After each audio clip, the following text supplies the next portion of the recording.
नमस्ते मेरे दोस्तों। कुछ समय से अब तक मैं यह सुझा रहा हूँ कि विज्ञान और आध्यात्मिकता दोनों को एक अपग्रेड की आवश्यकता हो सकती है। ध्यान दें, मैं अब इस पर विस्तार से चर्चा करने जा रहा हूँ और आपके साथ साझा करने जा रहा हूँ कि मुझे लगता है कि सभी धर्मों के भगवान को एक अपग्रेड की आवश्यकता है, और इसके अलावा हमें अपनी पहचान में भी एक अपग्रेड की आवश्यकता है।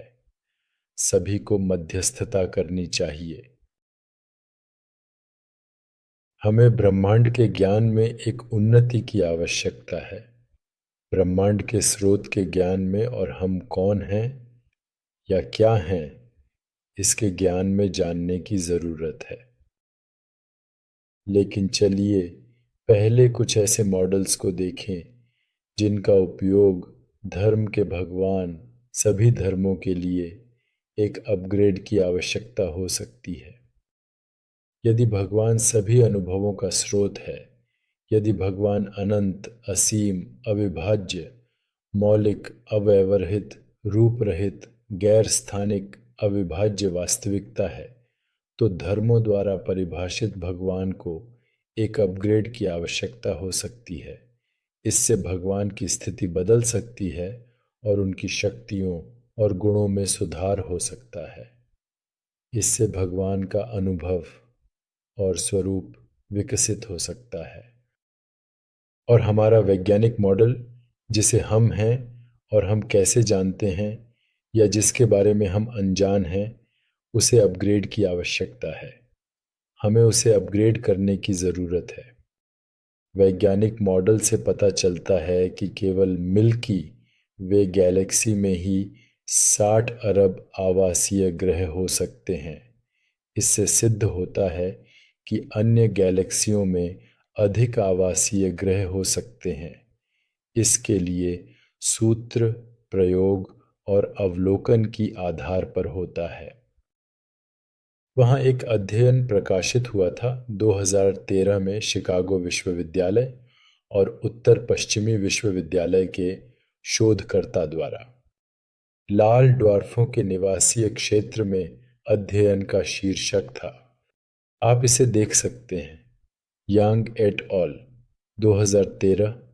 और यह अध्ययन खोजा कि लाल बौद्धिक तारों के चारों ओर बसने योग्य क्षेत्र, जो सबसे आम तारा प्रकार हैं, पहले से ज्यादा बड़ा है।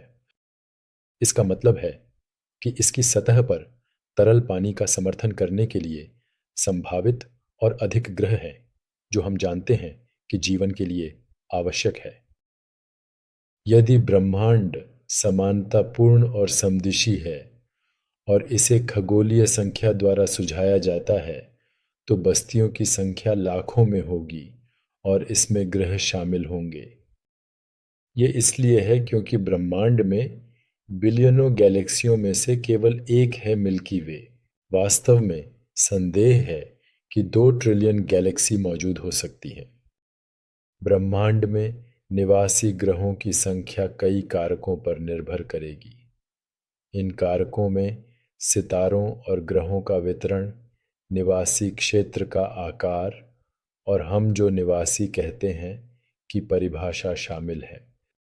फिर भी यह स्पष्ट है कि हम पहले सोचते थे कि यह एक बहुत अधिक लोगों का निवास स्थान है। यह महत्वपूर्ण है कि 60 अरब ग्रहों का अनुमान केवल एक अनुमान है जो वास्तविक हो सकता है। एक्सोप्लैनेट्स के बारे में हमें अभी भी बहुत कुछ नहीं पता है, और संभावित है कि आवासीय ग्रहों की संख्या वास्तव में अधिक हो सकती है या शायद थोड़ी कम हो सकती है। फिर भी यांग अध्ययन जैसे अध्ययनों में अवलोकन करने पर मजबूत सबूत मिलता है कि हम पहले सोचते थे से बहुत अधिक बसने योग्य ग्रह हैं। यह एक बहुत ही रोचक और उत्कृष्ट परियोजना है जिसमें अद्भुत संभावनाएं हैं। वहाँ अन्य कारक भी हैं जो निवासीय ग्रहों की संख्या पर प्रभाव डालते हैं। वायुमंडल का संरचना शामिल है। एक गाढ़े वायुमंडल वाला ग्रह जो ऊष्मा को बंद करता है, वह एक पतले वायुमंडल वाले ग्रह से भी दूर होने के बावजूद आवासीय हो सकता है।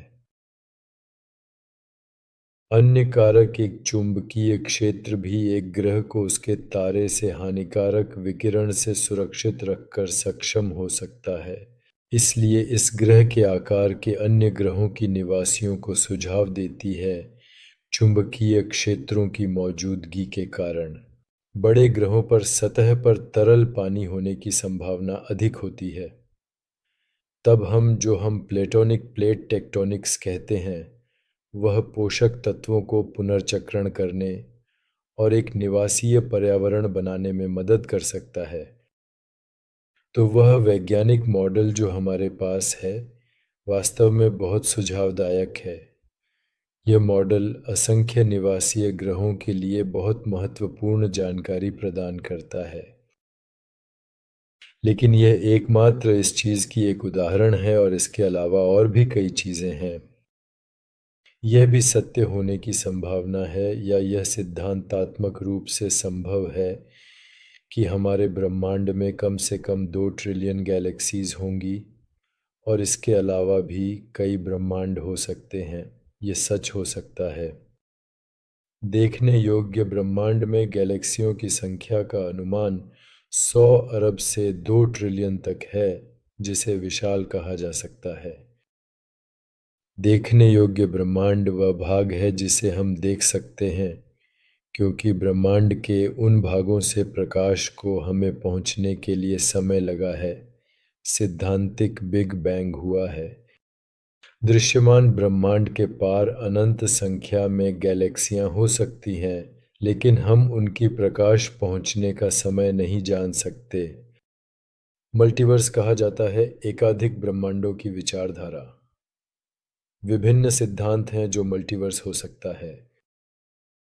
ये सिद्धांत गणित और भौतिकी पर आधारित हैं और इन्हें बहुत पक्की माना जाता है।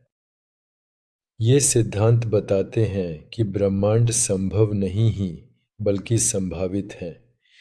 वैज्ञानिक और तार्किक जांच की आवश्यकता होती है। विस्तारवादी बहुविश्व सिद्धांत में शामिल हैं सिद्धांत में बहुविश्व के। यह सिद्धांत सुझाव देता है कि ब्रह्मांड अपने अस्तित्व के पहले दौरान तेजी से विस्तार का अवधारणा करता है।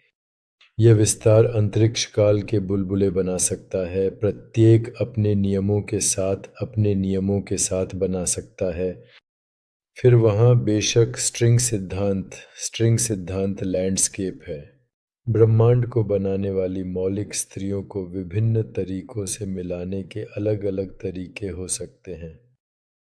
प्रत्येक संभावित संयोजन एक अलग ब्रह्मांड बना सकता है। और फिर वहाँ अनंत विस्फोटन बहुल विमान है। यह सिद्धांत ब्रह्मांड सूझ रहा है और नए ब्रह्मांड उत्पन्न हो रहे हैं। ठीक है, वैज्ञानिक मॉडल्स के बारे में इतना ही। जो काफ़ी मनोविज्ञानी होते हैं उनके बारे में अधिक जानकारी नहीं है। लेकिन इसे कैसे कंप्यूट करेंगे? ठीक है, हम इसे पहले गणित से गणना करते हैं, फिर अनुभवों से, फिर मानसिक प्रक्रियाओं से। हाँ, हमारी धारणाएं हमारी मानसिक प्रक्रियाओं के साथ जुड़ी होती हैं। हमारे इंद्रियों को जानकारी प्राप्त होती है, लेकिन वे जानकारी भी उत्पन्न कर सकते हैं। हमारे दिमाग सिर्फ जानकारी रिकॉर्ड नहीं करते हैं, वे इसे सक्रिय रूप से व्याख्या करते हैं। वह बेवकूफ़ लगता है क्योंकि मस्तिष्क भौतिक है, अनुवाद कैसे करता है। लेकिन यदि आप मस्तिष्क और मन को चेतना में संशोधित अनुभवों के रूप में सोचते हैं, तो यदि केवल एक ही वास्तविकता है, तो चेतना, मन, मस्तिष्क, शरीर की अनुभूतियाँ, मानसिक गतिविधि सभी एक एकीकृत प्रक्रिया हैं उस एक अचेतनता में। तो यह कहना ठीक है कि मस्तिष्क, जो संशोधित चेतना है, वास्तविकता, हमारी अपेक्षा के अनुभव का निर्माण कर रहा है। इसलिए ये मस्तिष्क हमारे अनुभव को वास्तविक बनाने में मदद करता है। हमारे सिद्धांत, हमारी गणित, हमारी प्रतिभाएं शायद हकीकत के सटीक वर्णन नहीं कर सकती हैं, इसलिए वे अपूर्ण हैं। हमारे विचारों, भावनाओं और विश्वासों से उन्हें प्रभावित किया जाता है, और हर एक धारणा मानसिक प्रक्रिया के साथ जुड़ी होती है। तो हमारी धारणाएं सिर्फ ये नहीं है कि हमारे चारों ओर की दुनिया से सूचना सक्रिय रूप से रिकॉर्ड कर रही है। वास्तव में वे हमारे चारों ओर की दुनिया का अनुभव हो सकते हैं, और इसलिए एक चेतना खुद को संशोधित कर रही है, जो सिद्धांत, मानसिक प्रक्रियाएं, इन अनंत ब्रह्मांडों की और इन ट्रिलियन गैलेक्सियों की अनुभूति को समेटे हुए है। और यह मानवीय चेतना और ब्रह्मांडीय चेतना एकजुट होकर हमें यह अनुभव देती है। चेतना अपार ताकत है जो सबको जोड़ती है और हमें एक साथ बांधती है। इसलिए हमें इसे समझना और समर्पित रहना चाहिए। चेतना अनंत है और हमें इसका संपूर्ण अनुभव करना चाहिए। हमारे पास अगले कई साहसिक अनुभव हैं। अब अंतरिक्ष की समुद्रों में हमारी नई कल्पना के नए कच्चे माल हैं। लेकिन कल्पना का स्रोत वह नहीं है जो हम बाह्य अंतरिक्ष के समुद्रों के पार कहते हैं। कल्पना, विचार, अवधारणा, सिद्धांत, गणित का स्रोत आंतरिक अंतरिक्ष में स्थानांतरित होता है। यह अहमियत नहीं रखता बाहरी अंतरिक्ष, आंतरिक अंतरिक्ष, दोनों इस सीमा के परे जाते हैं और आप ईश्वर हो सकते हैं, जो बिना आकार की वास्तविकता होती है। इसलिए उसे एक ईश्वर माना जाएगा, जिसे किसी धर्म ने कल्पना नहीं की है और किसी विज्ञान ने साहस करने के लिए नहीं। यह ईश्वर अत्यंत प्रबल और अद्वितीय होगा और इसकी असीमित शक्ति होगी। चेतना और ब्रह्मांड जुड़े हुए हैं।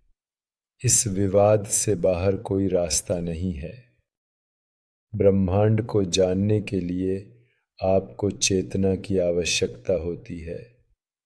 चेतना और ब्रह्मांड वही असीम वास्तविकता है जिसे हम चाहें तो भगवान कह सकते हैं।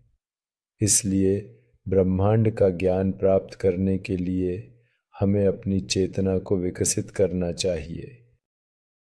इसलिए भगवान और आप दोनों के लिए एक अपग्रेड करने की आवश्यकता होती है। धार्मिक परंपरा के भगवान पारंपरिक भगवान से अधिक महान और पवित्र होते हैं हमेशा, और आप उससे भी बड़े हैं, क्योंकि तुम्हारे बिना ये अवधारणाएं भी नहीं होती। इसलिए आपका महत्वपूर्ण योगदान है। तुम्हारे बिना गणित, ज्ञान, प्रतीक्षा इस मनोरंजक महान अनुभव के मॉडल को नहीं होता जिसे हम वास्तविकता कहते हैं। कृपया मुझे बताएं कि आप क्या सोचते हैं। आपकी राय क्या है? कृपया आप मुझे बता सकते हैं।